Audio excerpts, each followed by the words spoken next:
Charan! Hello, good afternoon everyone! O ayan, ipapakita ko sa inyo, may mga pasalubong na naman sa amin yung biyenan ko, si Mami. Ito meron siyang bit-bit na mga ulam. Papakilala ko kayo sa mga ulam, ha?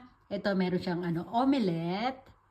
Tapos ito, iba't ibang klaseng prito to guys. Itong isa na to, isda po ito. Hinati ko siya sa gitna. Ayan. Tapos ito naman, ang laman nito ay hamburger patty siya sa loob. Ayan. Tapos ito naman, tonkatsu. Hiniwa-hiwa na rin natin siya ng, ayan, mga ready to eat na. Tapos meron din ditong, para siyang calamares. Ito favorite ito ni Kane. Ayan yung pusit. Para siyang calamares, diba? Ito din, meron din siyang fried chicken.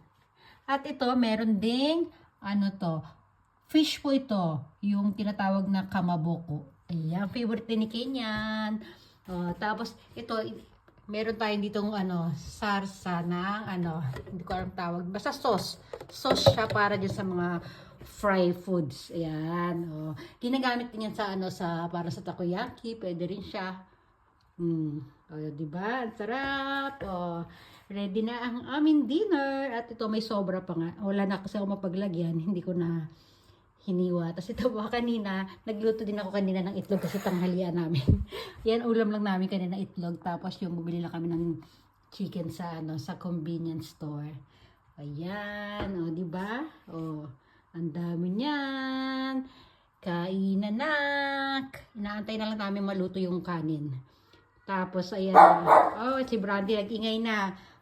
Kain na. Happy dinner. Happy Friday dinner, everyone.